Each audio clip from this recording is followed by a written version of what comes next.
Hello everyone, welcome back to the sixth module of this course, which will continue to learn about file handling, errors, and debugging. First of all, we have debugging techniques. Before that, let's learn what is debugging. Debugging is the process of identifying, analyzing, and fixing problems or bugs in a software program. It involves identifying the sources of errors, correcting them, and ensuring that the program behaves as expected. This can be achieved by using print statements, Python debugger or PDB, or IDE based breakpoints. Now let's write a program and check it out. Okay. This time we'll use Jupyter Notebook. So we'll go here, like we'll open VS Code, then new file, and then we'll go to Jupyter Notebook. Okay, so here is the Jupyter Notebook, new file of Jupyter Notebook. Okay. So let's write def add a comma b colon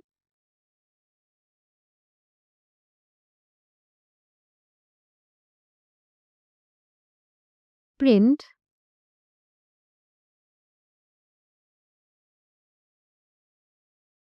inputs a equals a and b equals b. Okay. Then we write sum equals a plus b, and then we print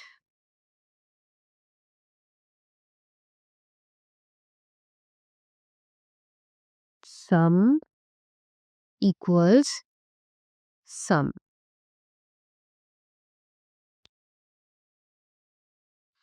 Then we'll call the function and input the values of 5 and 6. So here you can run it. This is like running this segment of the code. Like we do not have any other segment, so even if we used run all, it would have just like been fine. But when you're using Jupyter Notebook, you can run it like part by part, block by block. So for running this block, you can just click on this button, VENV. So yeah, you can see here inputs A equals 5 and B equals 6 and sum equals 11. Here we print inputs and outputs of functions and the values of important variables to verify they are what we want them to be. So this is to remember that this is to like let the user know that yes, the values of A and B are exactly what you wanted them to be. Again, let's try something else. So in Jupyter Notebook, if you want to create another block of code, you can just click on this one. So this is the new code cell. So you can just start writing here. And obviously you can run it separately, which is why like you can actually keep in mind the results of the previous code block and you can check out the results of the new one. This is why I believe Jupyter Notebook is like helpful. So you don't have to open a new file or write a separate program for both of these. You can just do it in the same program. So here let's say we have a dictionary called data. A equals 1 comma B equals 2. We'll print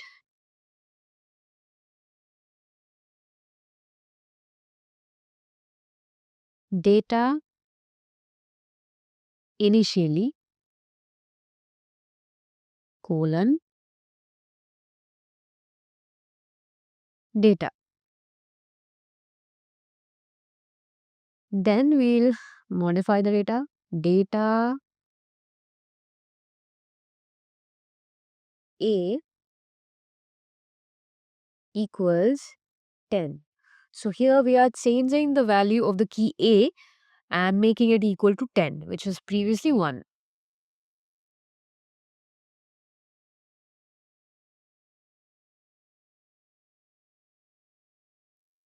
Next, we'll print. Let's just copy this line and paste it. Data after updating. Let's run this.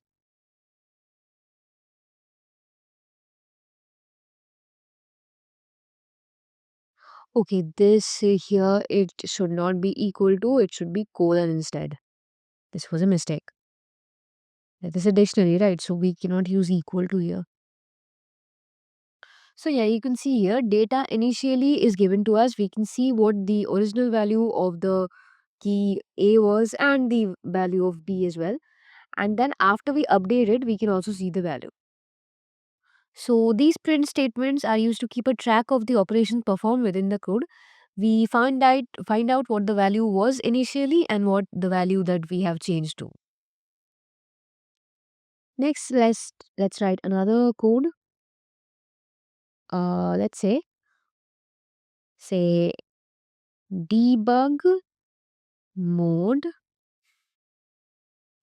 equals true. All right. So this is a boolean variable. So if debug mode colon print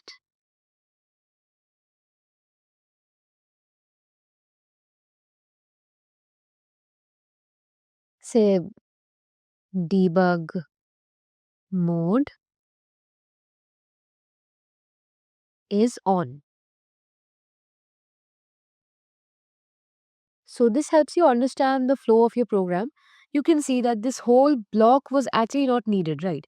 But we are okay. I forgot to run this on. Yeah. So this is the result. So you can see that this whole block could have been just exempted. Okay, but we use this because we just want to let the user know that yes, if you want to debug, then the debug mode is on now.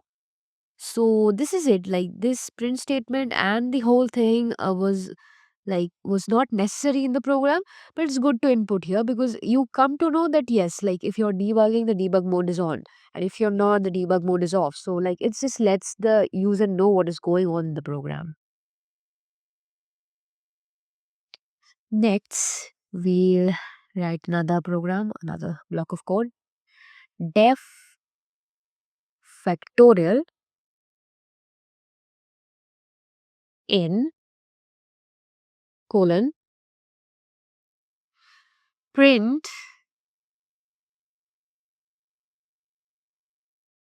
calculating the factorial of n.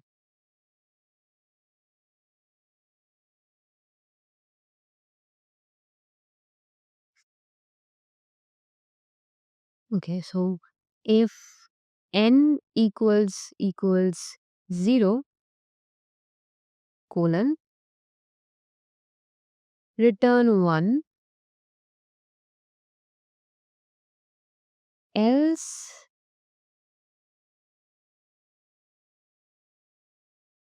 return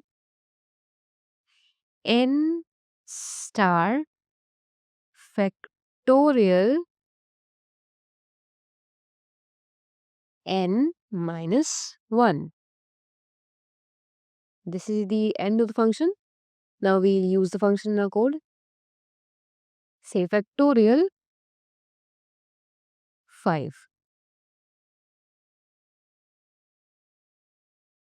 Now, in case you don't know what factorial is, let me explain this first. So, a factorial is basically product of all numbers from 1 to n.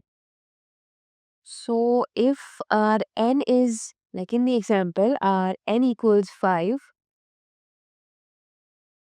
n equals 5. So, n factorial is written this way. This is how we write factorial, alright, is equals to 1, 2 is into 2 into 3 into 4 into 5. Okay. So basically, n factorial is equals to n into n minus 1 into n minus 2 and into 1. So to calculate the factorial of n, you have to first calculate the factorial of n minus 1. So basically, unless you don't have this value, like you cannot find out the factorial of n, right? So only when you have factorial n is basically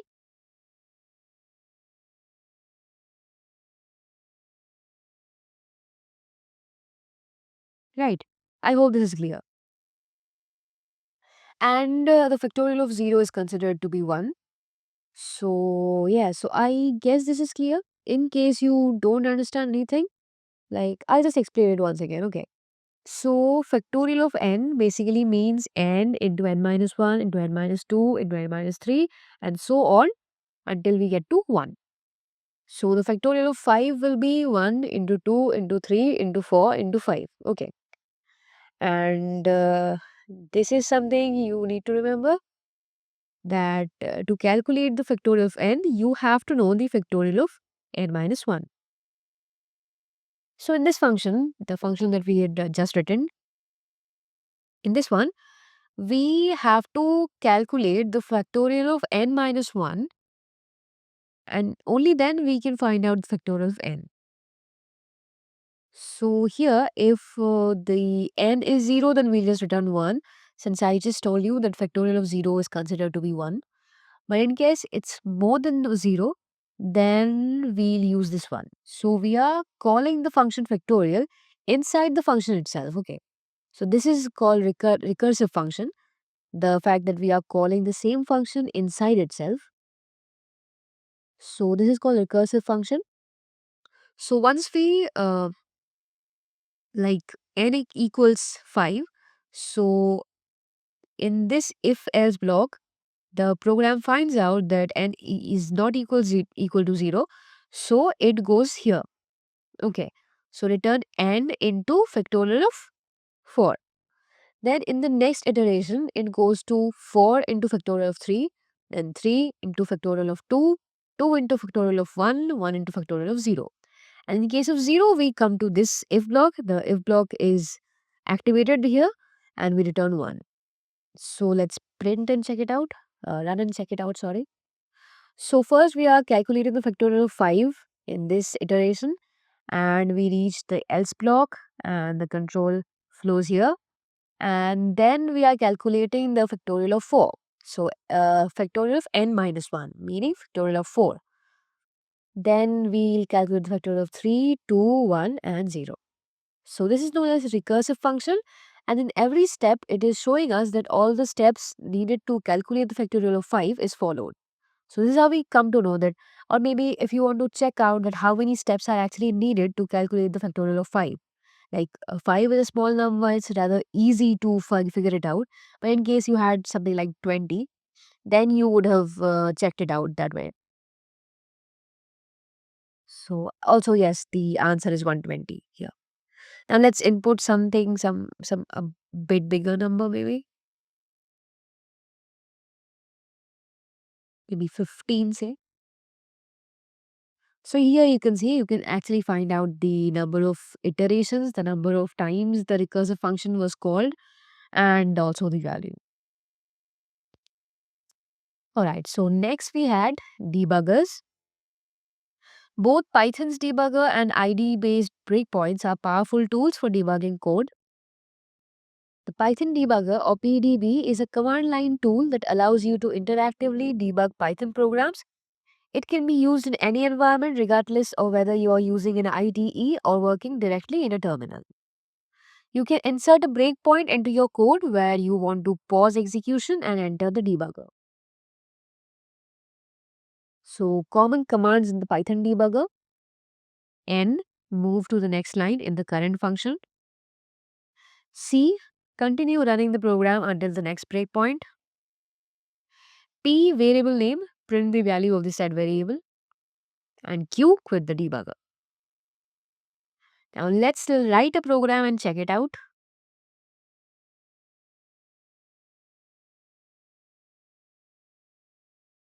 Okay, we go import pdb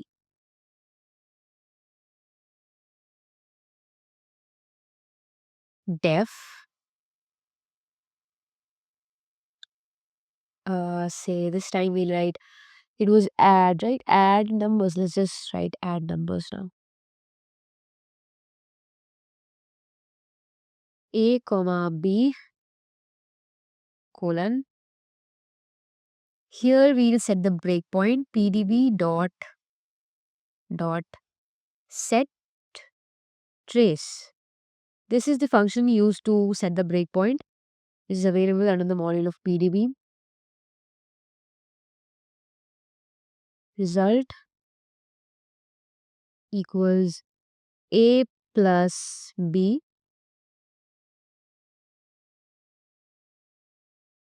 print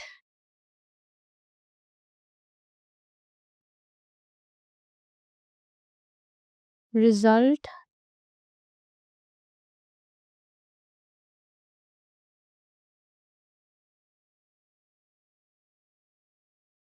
result.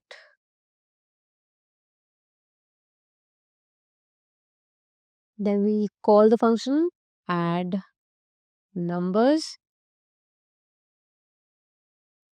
say 5 comma 10. Okay, now you'll see.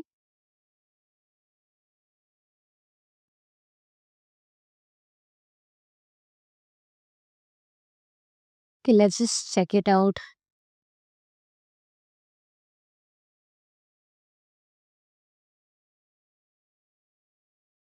Let's check out in Python itself. All right.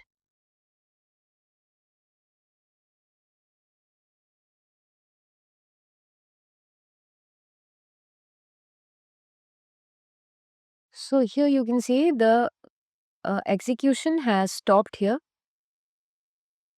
Since we have used pdb.setTrace, the execution has actually stopped here. And this is the next line, result equals A plus B, which is not being executed. Now let's press N. Okay, not here. We'll have to press it in the terminal. N and enter. So it goes to the next line. So result equals A plus B is actually executed. But since we only clicked on N, which just makes the Python debugger move to the next line in the current function. So it just moved to the next line and stopped there. Now let's click on say P variable result.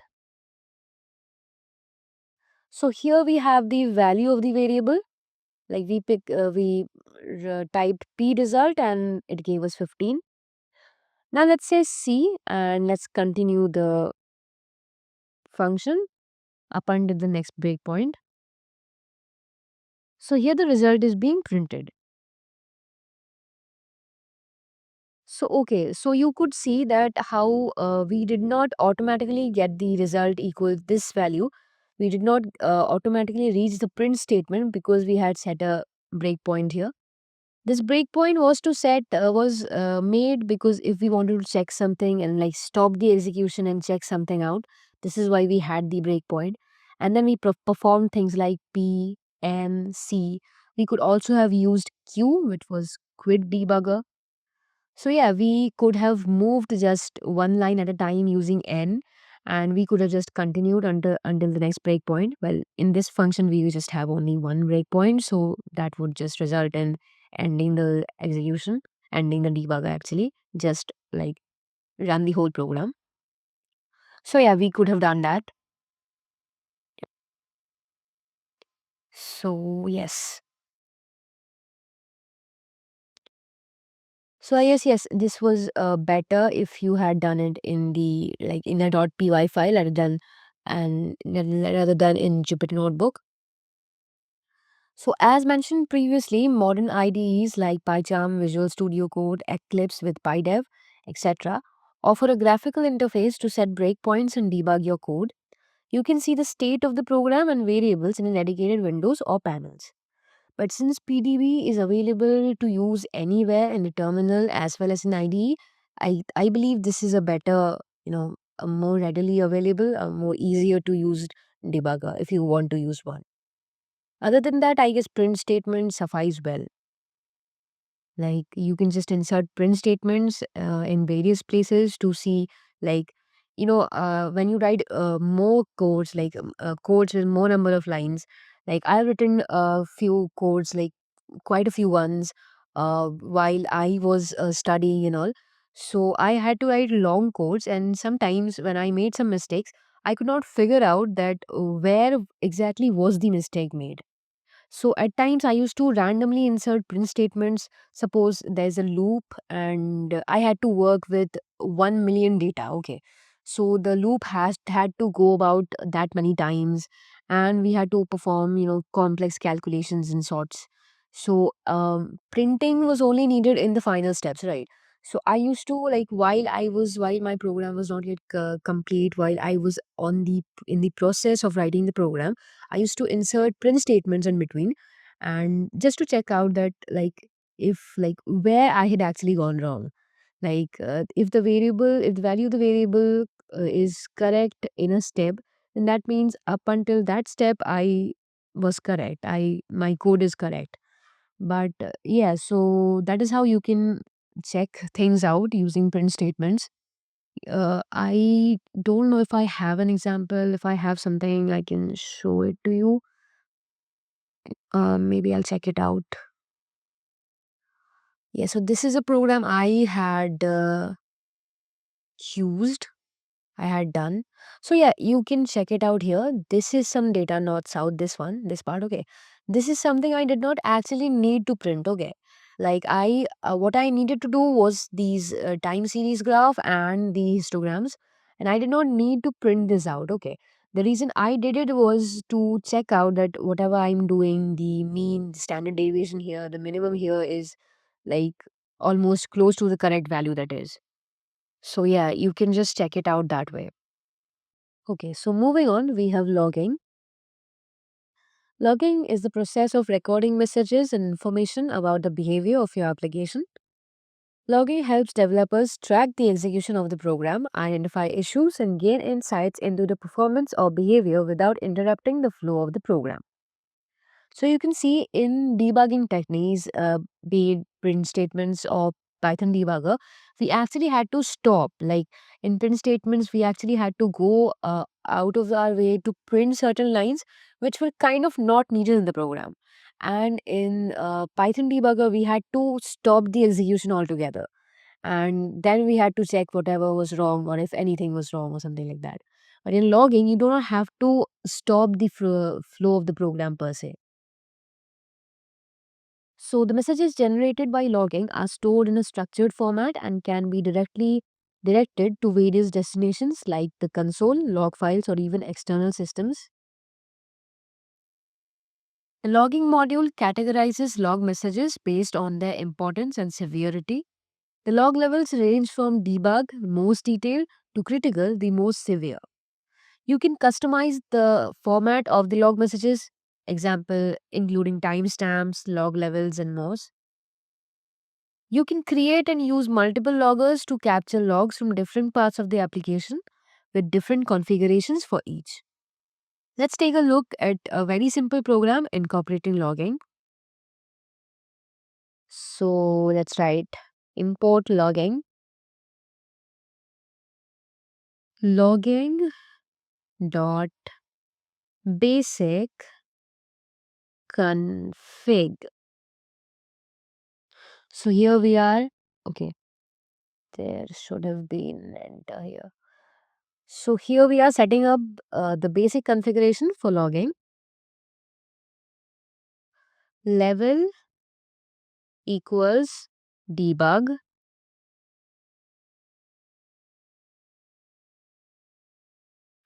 Then we'll have some logging messages.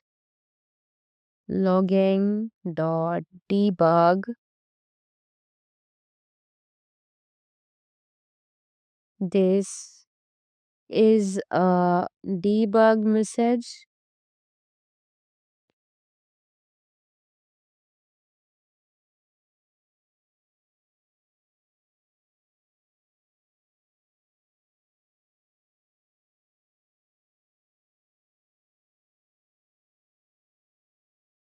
This is an info message.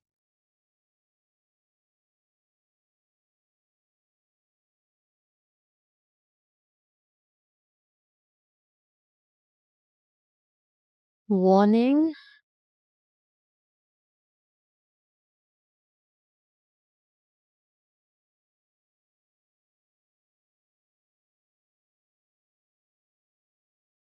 Error. Error.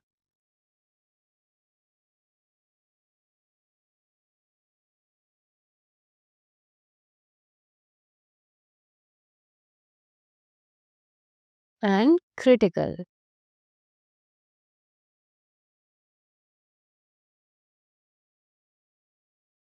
This is a critical message. Let's check it out.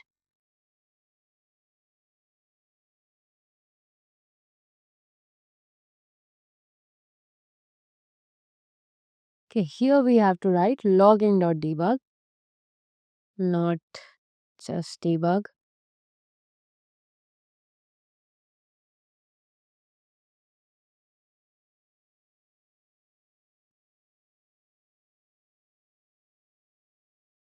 Okay, so here we have to write level. So this is just setting up the basic configuration for logging.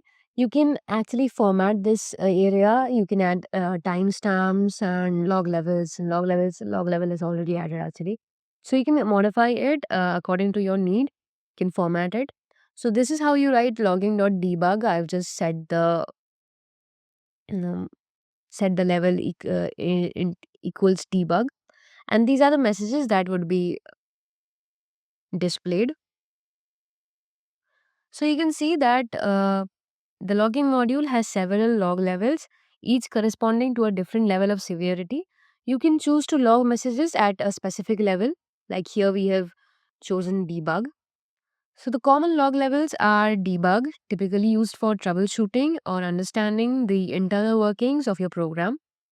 Info, which stands for informational messages that provide general details about the application's execution, example progress updates, confirmations, etc. Warning, which indicates that something unexpected happened, but it's not necessarily an error, it does not stop the program. An error indicates a significant issue in the program. It may cause a function or operation to fail, but the program continues running. And finally, we have critical. A critical error indicates a serious problem that could stop the application from running correctly. So let's check out what happens if we write here info.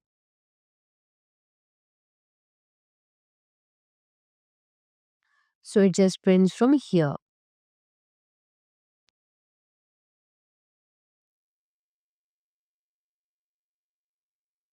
So basically, this will start printing from this one, like from warning itself, and debug prints the whole thing, the whole all the messages. So this is just a basic program, and this is really does not really mean anything.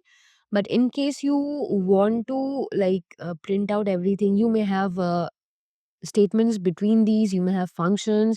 You may actually perform something. I'm just showing an example of logging here. You can try it out with various functions and everything. You can write even more things. You can add timestamps, add log levels here, so that could work. So yeah, you can try it out. Okay, now we've come to the end of this video and it's time for a quick recap.